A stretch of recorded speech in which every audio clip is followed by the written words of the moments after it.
नात्याला काळीमा फासणारी घटना वसईमध्ये घडली आहे. जे हात बहिणीच्या संरक्षणासाठी उठायला हवेत ते हात स्वतःच्याच बहिणीच्या अंगाची लोचके कस काय तोडू शकतात. विचार जरी केला तरी अंगावर काटा उमटतो. वसईमध्ये सुसज्ज सोसायटीमध्ये राहणारं कुटुंब, आई वडील, 18 वर्षीय नराधम भाऊ व 16 वर्षीय अल्पवयीन मुलगी असं हे कुटुंब होतं. आई वडील रोज नेहमीप्रमाणे कामाला जात असे व दोघे बहीण भाऊ शाळेत. हा त्यांचा रोजचा दिनक्रम असे. आई वडील मोठ्या भावाला सांगून जायचे की बहिणीची काळजी घे, शाळेत जाताना व घरी मागे येताना तिच्या सोबत येत जा, तिला कुठेही एकटं सोडू नको. परंतु त्या वयात आलेल्या मुलाच्या मनात काळ पाप शिजत होतं. शाळेतून लवकर घरी आल्यानंतर दोघे घरी एकटेच असत. ती बिचारी मुलगी शाळेतून आल्यानंतर तिचा अभ्यास पूर्ण करत बसत व तिचा मोठा भाऊ मोबाईल बघत असे. त्याला मोबाईलचं जणू व्यसनच लागलं होतं. मोबाईल मध्ये तो अश्लील व्हिडिओ देखील पाहायचा, त्यामुळे त्याला उत्तेजना जाणवत होती. अशा परिस्थितीत त्याने त्याच्या अंगाची गरमी उतरवण्यासाठी बहिणीलाच निवडलं. तो तिच्या जवळ जाऊन वेगवेगळे चाळे करत असे. अशाच एका दिवशी, शनिवारचा दिवस होता. आई वडील कामाला गेले होते. दोघे बहीण भाऊ दुपारी घरी आले होते व आई वडील येईपर्यंत ते एकटेच घरात होते. याचाच फायदा त्या मुलीच्या मोठ्या भावाने घेतला.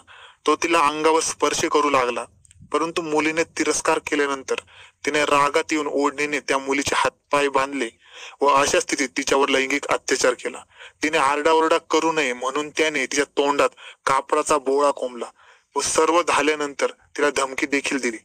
आई वडिलांना काही सांगितलं तर मी तुला जिवंत ठेवणार नाही अशी धमकी देऊन तो तिथून निघून गेला.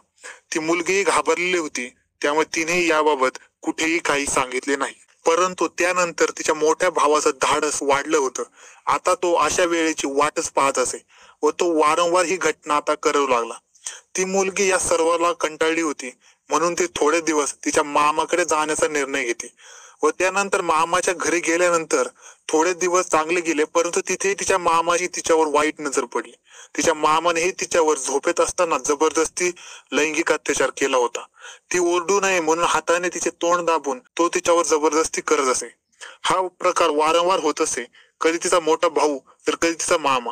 ऑगस्ट 2024 ते डिसेंबर 2024 या 5 महिन्याच्या कालावधीत दोघांकडूनही या अल्पवयीन मुलीवर लैंगिक अत्याचार होत होता. परंतु वारंवार होणाऱ्या लैंगिक अत्याचारामुळे ती मुलगी गरोदर राहते.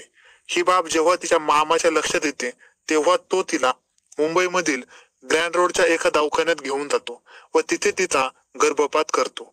गर्भपात केल्यानंतर ती अल्पवयीन मुलगी पूर्णपणे हादरून जाते व डिप्रेशन मध्ये जाते. शाळेत जायच्या वयात तिच्या सोबत एवढा मोठा हादसा झालेला असतो. या सर्वाला ती वैतागलेली असते व शेवटी ती पोलिसांकडे तक्रार दाखल करायला जाते व वसई पोलीस ठाण्यात मामा व भावाविरुद्ध तक्रार दाखल करते. गुन्हा दाखल झाल्यानंतर पोलीस दोन्ही आरोपींना उचलतात, त्यांची कसून चौकशी करतात व गुन्हा सिद्ध झाल्यानंतर दोघांवरही पॉक्सो अंतर्गत बलात्काराचा गुन्हा दाखल करतात.